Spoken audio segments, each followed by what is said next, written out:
Bismillahirrahmanirrahim. Welcome to Medical Medics. Today the topic of our discussion is relations of liver. Part 1 की video के अंदर हमने external features of liver को देखा था। पार्ट 2 की वीडियो के अंदर हमने लोब्स ऑफ लिवर को देखा था। पार्ट 3 की वीडियो के अंदर हम रिलेशंस ऑफ लिवर को देखेंगे। रिलेशंस ऑफ लिवर को भी बेसिकली हम डिवाइड करते हैं पेरिटोनियल और विसरल रिलेशंस के अंदर। अब पेरिटोनियल रिलेशन से हम स्टार्ट करते हैं। पेरिटोनियल रिलेशंस को समझने से पहले हम इस 3D मॉडल पे लिगामेंट्स को डिस्कस कर लेते हैं, यानी लिवर के ऊपर कौन कौन से लिगामेंट्स प्रेजेंट होते हैं। This ligament is the falciform ligament, this ligament is the ligamentum teres. उसके अलावा जो फेल्सिफॉर्म लिगामेंट होता है ये इंटीरियर एस्पेक्ट पे भी प्रेजेंट होता है, सुपीरियर एस्पेक्ट पे भी प्रेजेंट होता है। उसके अलावा पोस्टीरियर एस्पेक्ट पोस्टीरियर सरफेस पे आए तो हमें this one is the fissure for ligamentum venosum, this one is the left triangular ligament क्योंकि लेफ्ट साइड पे प्रेजेंट है, this one is the superior coronary ligament, this one is the inferior coronary ligament, and this one is the right triangular ligament। तो ये हमने बात कर ली कौन कौन से लिगामेंट्स हैं। अब स्टार्ट करते हैं पेरिटोनियल रिलेशन से। Most of liver is covered by peritoneum. Most of liver basically cover होता है पेरिटोनियम के साथ। जो हमने वर्टिकल या sagittal tracing of peritoneal cavity के अंदर डायग्राम पढ़ी थी वो ये थी। डायग्राम में ये जो स्ट्रक्चर प्रेजेंट है, this structure is the liver. इस डायग्राम में हम क्लियरली देख सकते हैं कि ये most of the liver is covered by peritoneum except in this region. अब कुछ ऐसे रीजन्स होते हैं जहाँ पे ये पेरिटोनियम से कवर नहीं होता। अब हम उन रीजन्स को देख लेते हैं। सबसे पहले आता है ट्रायंगुलर बेयर एरिया। अब ये triangular bare area basically present कहाँ पे होता है? This one is the triangular bare area. इस डायग्राम में हम देख सकते हैं it is triangular in shape. It is present on the posterior surface of the liver. This one is anterior surface and then this one is the posterior surface of the liver. अब ये limit कैसे होता है? It is limited by the superior coronary ligament and inferior coronary ligament and by the right triangular ligament। तो यही चीज़ यहाँ पे mention है, it is present on the posterior surface of the right lobe, it is limited by the superior coronary ligament, inferior coronary ligament and the right triangular ligament। इसको हम एक और diagram से भी देख लेते हैं। ये बेसिकली है posterior surface, it is the superior layer of coronary ligament, it is the inferior layer of coronary ligament and this one is the right triangular ligament। तो ये बेसिकली प्रेजेंट है bare area of the liver, क्योंकि ये basically cover होता है diaphragm के साथ, तो इधर पेरिटोनियम की कवरिंग नहीं आती। नेक्स्ट जो बेयर एरिया है वो बेसिकली है groove for inferior vena cava. This one is the inferior vena cava. तो इंफीरियर वेना कावा को जब हम रिमूव करेंगे तो उधर पेरिटोनियम की कवरिंग नहीं आएगी, यानी ये भी क्या होगा, बेयर एरिया होगा। This one is inferior vena cava, इसको हम रिमूव करेंगे तो पेरिटोनियम की कवरिंग नहीं आएगी। On the posterior surface of the right lobe, ये भी कहाँ प्रेजेंट है, posterior surface of the right lobe पे। Present between the quadrate lobe and bare area of the liver. This one is the quadrate lobe. This one is the quadrate lobe क्योंकि ये tail shaped है, और किसके दरमियान, bare area of the liver के दरमियान, यानी जो groove for inferior vena cava present है between the quadrate lobe and the bare area of the liver। उसके बाद groove for gallbladder। groove for gallbladder, this one is the gallbladder and it is present on the inferior surface। तो जो gall bladder होता है उसको अगर हम remove करें तो वहाँ पे भी बेसिकली पेरिटोनियम कवर नहीं होगी, यानी जो फोसा होता है गाल ब्लैडर का वहाँ पे भी पेरिटोनियम से कवरिंग नहीं होती। तो it is present on the inferior surface of the right lobe, this one is the inferior surface of the right lobe, right to the quadrate lobe, this one is the quadrate lobe क्योंकि ये quadrangular in shape होता है। ये इसके right side पे present है, इसके right side पे प्रेजेंट है। उसके अलावा जो नेक्स्ट एरिया आता है जहाँ पे पेरिटोनियम कवर नहीं होती वो होता है area of attachment of lesser omentum. अब ये लेसर ओमेंटम कहाँ पे अटैच होता है, तो जो लिगामेंटम विनोसम होता है उसके लिप्स पे ये बेसिकली अटैच होता है। उसके अलावा पोर्टा हेपेटिस के मार्जिनस पे ये अटैच होता है, लिप्स और इसके मार्जिनस पे। उसके अलावा जो fissure for attachment of ligamentum venosum है, this one is the fissure for attachment of ligamentum venosum, जहाँ पे ये पेरिटोनियम से कवर नहीं होता। यानी बेसिकली ऐसे रीजन जहाँ पे ये पेरिटोनियम से कवर नहीं होता वो पोस्टीरियर और इंफीरियर सरफेस पे प्रेजेंट है। सबसे पहले हमने देखा bare area of the liver. Bare area किसके दरमियान था? Superior coronary ligament, inferior coronary ligament और right triangular ligament. This one is the bare area of the liver and fossa for the inferior vena cava, fossa for the gallbladder and the area of attachment of lesser omentum and the fissure for ligamentum venosum।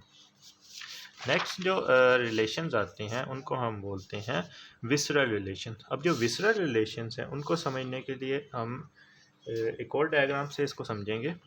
इस diagram से हम इसको समझेंगे। अब ये जो visceral relations हैं इनको हम तमाम सरफेसेस पे अप्लाई करेंगे, यानी एंटीरियर सरफेस पे कौन से विसरल रिलेशंस हैं, पोस्टीरियर सरफेस पे कौन से विसरल रिलेशंस हैं, और सुपीरियर सरफेस पे कौन से रिलेशंस हैं, और राइट जो लेटरल सरफेस है उस पर कौन से रिलेशन, और इंफीरियर सरफेस पे कौन से रिलेशन है। तो स्टार्ट करते हैं। सबसे पहले एंटीरियर सरफेस की बात कर लेते हैं। जो एंटीरियर सरफेस होती है वो बेसिकली होती है ट्रायंगुलर होती है और right slightly convex in shape होती है, यानी ऐसे कन्वेक्स इन शेप है और ट्रायंगुलर है। It is triangular in shape, इसकी 3 साइड्स हैं और स्लाइटली कन्वेक्स होती है, यानी आगे की तरफ उभरी हुई होती है। It is related to xiphoid process and to the anterior abdominal wall. जब हमने पार्ट 1 की वीडियो के अंदर लोकेशन डिस्कस की थी तो उसमें हमने देखा था जो एपिगैस्ट्रियम वाला रीजन होता है वहाँ पे ये रिलेट कर रही होती है एंटीरियर एब्डोमिनल वॉल। उसके अलावा उसके ऊपर लाई कर होता है ज़िफॉइड प्रोसेस। उसको हम एक और दोबारा उसी डायग्राम से भी देख लेते हैं। तो ये वाली डायग्राम हमने पार्ट 1 की वीडियो के अंदर डिस्कस की थी। तो ये वाला रीजन होता है एपिगैस्ट्रिक रीजन। तो एपिगैस्ट्रिक रीजन में ये डायरेक्ट कॉन्टैक्ट में होती है with the anterior abdominal wall and जो स्टर्नम, बॉडी ऑफ स्टर्नम के नीचे ये जो प्रोसेस प्रेजेंट होता है उसे हम बोलते हैं ज़िफॉइड प्रोसेस। उसके अलावा जो डायफ्राम होता है वो बेसिकली सेपरेट कर रहा होता है एंटीरियर सरफेस को from the pleura and the lungs. यहाँ पे बेसिकली डायफ्राम प्रेजेंट होता है। जो डायफ्राम होता है वो इसको सेपरेट कर रहा होता है लंग्स से, और जो उसको कवर करने वाली प्लूरा होती है उससे सेपरेट कर रहा होता है। उसके अलावा एंटीरियर एस्पेक्ट पे लिगामेंट प्रेजेंट होता है। इसको हमने कहा था falciform ligament. Falciform ligament is attach to this surface a little right to the median plane. ये मीडियन प्लेन है तो ये इसके थोड़ा सा राइट साइड पे नहीं, जहाँ पे करके मीडियन प्लेन है तो ये इसका थोड़ा सा राइट साइड पे प्रेजेंट है। इसको हम दूसरी डायग्राम से भी देख लेते हैं। So this ligament the falciform ligament, और यहाँ पे मीडियन प्लेन होती है बॉडी की तो ये इसका थोड़ा सा राइट साइड पे प्रेजेंट होता है। नेक्स्ट हम बात कर लेते हैं पोस्टीरियर सरफेस की। पोस्टीरियर सरफेस की बात करें तो it is also triangular in shape. This one is the posterior surface, it is also triangular in shape. Other relations are, इस पे बेसिकली हमने पढ़ा था bare area of the liver. This one is the bare area of the liver, क्योंकि ये area relate कर रहा होता है डायफ्राम के साथ और द राइट सुप्रारीनल ग्लैंड के साथ। डायग्राम में हम देख लेते हैं कि this one is the right suprarenal gland, ये यही वाला रीजन है, राइट सुप्रारीनल ग्लैंड के साथ ये रिलेट कर रहा है। उसके अलावा यहाँ पे डायफ्राम की भी कवरिंग हो रही होती है। उसके अलावा groove for inferior vena cava, inferior vena cava के नीचे ग्रूव प्रेजेंट होता है। इसको भी, ये भी इसके रिलेशन में आ जाएगा। नेक्स्ट इसमें लिखा हुआ है कि lodges the upper part of the vessel, यानी इंफीरियर वेना cava का जो अपर पार्ट होता है वो इसके अंदर आ रहा होता है। It's floors pairs by the hepatic veins, ये जो हेपेटिक वेन्स होती हैं वो इसके फ्लोर के थ्रू एंटर हो रही होती हैं into the inferior vena cava। Next we have the quadrate lobe, this one is the quadrate lobe, this one is the quadrate lobe. अब ये जो क्वाड्रेट लोब है it lies in the superior recess of the lesser sac. जो lesser sac होती है इसकी एक superior recess होती है और एक इंफीरियर रिसेस होती है। इसको हम डायग्राम से समझ लेते हैं। So this one is the superior recess of the lesser sac. इसमें बेसिकली प्रेजेंट होता है अपना quadrate lobe. It is related to crura of the diaphragm, यानी एयोर्टिक ओपनिंग के अबव ये रिलेट कर रहा होता है क्रूरा ऑफ डायफ्राम से। तो ये बेसिकली प्रेजेंट था superior recess of the lesser sac के अंदर, और ये रिलेट कर रहा था crura of diaphragm above the aortic opening. Inferior vena cava के साथ बेसिकली प्रेजेंट होता है एयोर्टा। तो एयोर्टिक ओपनिंग जहाँ पे डायफ्राम इसके ऊपर ऐसे प्रेजेंट होगा, तो जहाँ पे एयोर्टा बेसिकली एयोर्टिक ओपनिंग से आ रहा होता है वहाँ से ये रिलेट करता है क्रूरा ऑफ डायफ्राम के साथ। उसके अलावा to the right inferior phrenic artery के साथ, उसके अलावा जो सीलियक ट्रंक होता है उसके साथ ये क्वाड्रेट लोब रिलेट कर रहा होता है। नेक्स्ट जो फिशर फॉर लिगामेंटम विनोसम होता है, this one is the fissure for ligamentum venosum. इसके अंदर क्या क्या होता है कि ये बेसिकली अटैचमेंट प्रोवाइड कर रहा होता है लेसर ओमेंटम को। तो इसमें यही आ जाएगा कि contain 2 layers of the lesser omentum. Ligamentum venosum lies on its surface, यानी ये इसके फ्लोर पे बेसिकली प्रेजेंट होता है ligamentum venosum. It is a remnant of the ductus venosus. Ligamentum venosum basically remnant होता है डक्टस विनोसस। डक्टस विनोसस क्या होता है? जो फीटल सर्कुलेशन होती है लिवर के अंदर हो रही होती है, उसमें बेसिकली एक स्ट्रक्चर प्रेजेंट होता है जिसको हम बोलते हैं डक्टस विनोसस। अब ये डक्टस विनोसस बर्थ के बाद क्या बन जाता है? Ligamentum venosum. इसके अलावा एसोफेजियल इंप्रेशन, इस डायग्राम में हम देख लेते हैं कि this one is the oesophageal impression. It is present on the posterior surface of the left lobe. This one is the left lobe of the liver और it is present on the posterior surface of the left lobe. तो ये हमने peritoneal relations की बात कर ली, उसके बाद हमने एंटीरियर और पोस्टीरियर सरफेस की बात कर ली। नेक्स्ट हम बात कर लेते हैं सुपीरियर सरफेस की। सुपीरियर सरफेस की बात करें, it is quadrangular and shows concavity in the middle, जिसको हम कहते हैं कार्डिक इम्प्रेशन। यानी ये होती है क्वाड्रिलेटरल इन शेप और इसके मिडल में अंदर एक कनकेविटी प्रेजेंट होती है, क्योंकि इसके ऊपर बेसिकली प्रेजेंट होता है डायफ्राम और डायफ्राम के ऊपर ही बेसिकली हार्ट प्रेजेंट होता है। तो इधर एक इम्प्रेशन बनता है जिसको हम बोलते हैं cardiac impression. On each side of the impression surface is convex to fit the dome of the diaphragm. Each side पे surface convex होगी क्योंकि इस पे ऊपर diaphragm ने आके attach हो रहा था। Diaphragm separate this surface from the pericardium of the heart in the middle and from the pleura and lungs on each side. इसको हम डायग्राम से समझ लेते हैं। तो ये बेसिकली है superior surface of the liver. इसके ऊपर बेसिकली यहाँ पे डायफ्राम प्रेजेंट होता है और डायफ्राम के ऊपर हार्ट प्रेजेंट है, उसके अलावा यहाँ पे लंग्स प्रेजेंट है। तो ये इसके मिडल पार्ट में हम देख सकते हैं कि सुपीरियर सरफेस के मिडल पार्ट में कनकेविटी प्रेजेंट होगी टू ऑक्यूपाई द हार्ट। तो इसके हमने क्या कह दिया? Cardiac impression. अब इसके ईच साइड पे क्या है? लंग्स प्रेजेंट है। तो जो डायफ्राम होगा वो सेपरेट करेगा लिवर को फ्रॉम द पेरिकार्डियम। पेरिकार्डियम क्या होती है कि ये हार्ट को कवर करने वाली कवरिंग होती है। उसके अलावा प्लूरा जो लिवर को कवर कर रहे होते हैं। तो पेरिकार्डियम सेंटर में प्रेजेंट होगी या मिडल में प्रेजेंट होगी और प्लूरा दोनों साइड्स पे प्रेजेंट होंगे। तो यही चीज़ यहाँ पे मेंशन है कि diaphragm separate this surface from the pericardium and heart in the middle and from pleura and lungs on each side. Then we have the right surface. ये राइट सरफेस कौन सी है? कि this one is the right surface. अब ये जो right surface it is also quadrilateral. It is quadrilateral in shape and it is convex. कुछ इस तरह से कन्वेक्स बाहर की तरफ होती है। It is related to diaphragm opposite the 7 to 11th rib। इसको हम डायग्राम से समझ लेते हैं। So this surface is the right lateral surface. ये रिलेट कर रही है 7 to 11th रिब्स के साथ। Upper one third is related to diaphragm, pleura and lungs. Middle one third is related to diaphragm and costodiaphragmatic recess of pleura, and the lower one third is related to diaphragm. अच्छा, अब इस point को हम इस diagram से समझ लेते हैं। This one is a right lateral surface and this one is a diaphragm and this one is a pleura and this one is the lungs. अब देख सकते हैं कि जो अपर पार्ट है, अपर वन थर्ड, वो रिलेट कर रहा है लंग्स, प्लूरा एंड डायफ्राम के साथ। उसके अलावा जो मिडल वन थर्ड है, this one is the middle one third, ये रिलेट कर रहा है डायफ्राम के साथ, डायफ्राम के साथ कर रहा है। उसके अलावा ये जो रिसेस होती है इसको हम बोलते हैं कोस्टोडायाफ्रेगमेटिक रिसेस ऑफ प्लूरा। इसके अंदर जब एक्सपायरेशन हो रही होती है तो लिवर का कुछ पोर्शन आ जाता है। उसके अलावा जो लोअर वन थर्ड है, this one is the lower one third of the right lateral surface. तो जो लोअर वन थर्ड है वो बेसिकली रिलेट कर रहा है डायफ्राम के साथ। तो अपर वन थर्ड लंग्स, प्लूरा और डायफ्राम के साथ रिलेट कर रहा था। मिडल वन थर्ड रिलेट कर रहा था डायफ्राम, प्लूरा, डायफ्राम और कोस्टो डायफ्रागमेटिक रिसेस के साथ। और जो लोअर वन थर्ड है वो रिलेट कर रहा है डायफ्राम के साथ।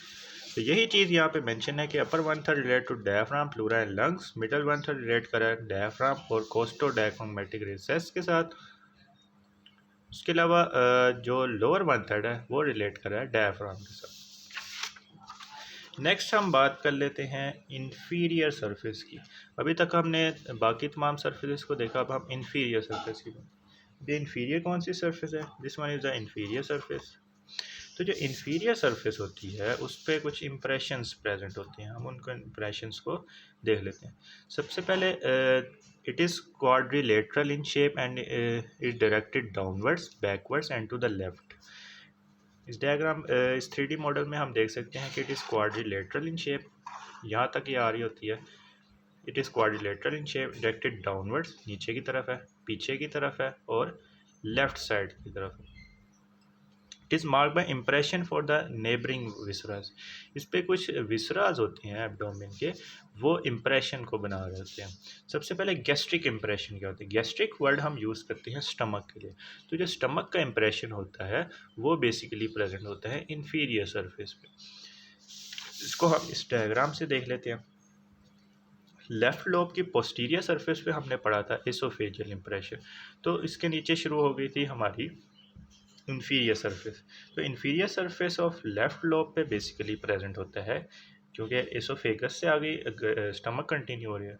तो this one is the gastric area, यहाँ पे gastric impression. It is present on the inferior surface of the left lobe. This one is the left lobe and it is the inferior surface of the left lobe. Left lobe also bear a raised area that come in contact with a lesser momentum called the tumor moment tail.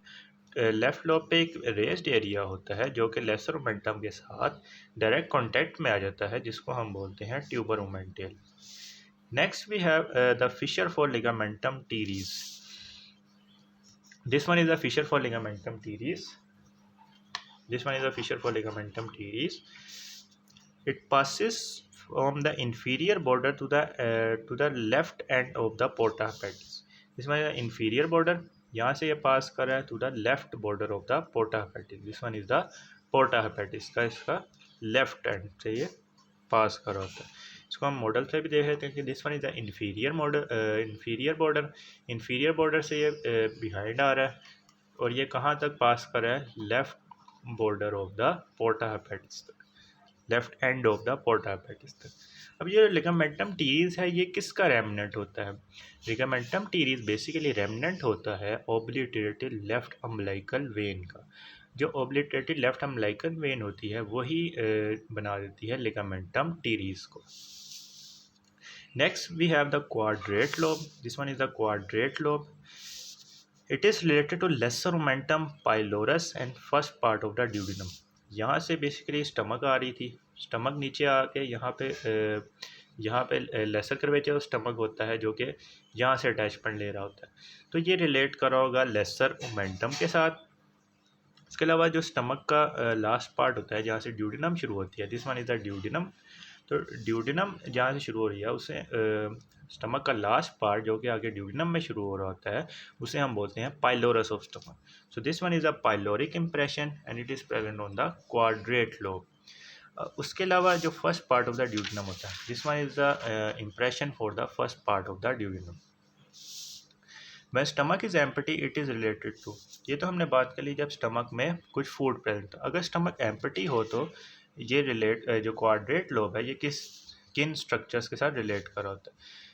First part of duodenum के साथ तो कर ही रहा होगा, क्योंकि जब ये ऐसे को इसका डायमीटर कम होगा तो ये ऐसे इसकी तरफ आ रहा होगा, तो इसकी वजह से ये वाला जो पोर्शन होगा ये तो रिलेट करेगा। उसके अलावा ट्रांसफर्स कोलोन के साथ ये रिलेट करिएगा। अब ट्रांसफर्स कोलोन बेसिकली यहाँ पे प्रेजेंट होता है, तो ये बेसिकली इसकी तरफ आ जाएगा, जिसकी वजह से ये क्वाड्रेट लोब के रिलेशन में आ जाएगा। उसके बाद इंफीरियर सरफेस पे fossa for gall bladder. This one is fossa for gall bladder. It lie right to the quadrate lobe. Quadrate lobe के ये राइट साइड पे प्रेजेंट है। This one is quadrate lobe and this one is the fossa for gall bladder, ये इसके right side पे present है। उसके बाद राइट टू दिस फोसा, यानी इस फोसा के राइट साइड पे we have the colic impression. जो किसके लिए होता है, हेपेटिक फ्लेक्चर ऑफ कोलोन के लिए। आपको पता हो जो ट्रांसवर्स कोलोन होती है वो लिवर की तरफ बनाती है हेपेटिक फ्लेक्चर ऑफ कोलोन, और स्प्लीन की तरफ बनाती है स्प्लेनिक फ्लेक्चर ऑफ कोलोन। जो हेपेटिक फ्लेक्चर ऑफ कोलोन होता है उसको हम राइट कोलिक फ्लेक्चर भी बोलते हैं, वो बेसिकली यहाँ पे रिलेट कर होता है। उसके अलावा रीनल इंप्रेशन आता है, this one is the renal impression, यानी राइट किडनी का, क्योंकि लिवर भी बेसिकली राइट अपर क्वाड्रेंट में लाई कर रहा होता है, तो वो इसके रिलेशन में आ जाएगा। उसके अलावा ड्यूडेनल इंप्रेशन, जिस one is the duodenal impression, यहाँ से फर्स्ट पार्ट शुरू हो रहा था और यहाँ से सेकंड पार्ट ऑफ ड्यूडेनम शुरू हो रहा होता है। Inferior surface of right lobe, ये बेसिकली प्रेजेंट है inferior surface of right lobe पे। तो ये हमने बात कर ली इंफीरियर सरफेस। एक बार क्विक रिव्यू ले लेते हैं कि सबसे पहले हमने पढ़ा कि जो posterior surface of left lobe होती है वहाँ पे एसोफेजियल इंप्रेशन होता है। अब पोस्टीरियर सरफेस के बाद इंफीरियर सरफेस शुरू हो गई। अब inferior surface of left lobe पे प्रेजेंट था gastric impression for the stomach. Then we have the pyloric impression on the quadrate lobe. Quadrate lobe पे हमारे पास था पाइलोरिक इंप्रेशन। उसके अलावा first part of the duodenum यहाँ से शुरू हो गया था। उसके अलावा था लेसर ओमेंटम जो जिसकी अटैचमेंट यहाँ पे हो रही होती है।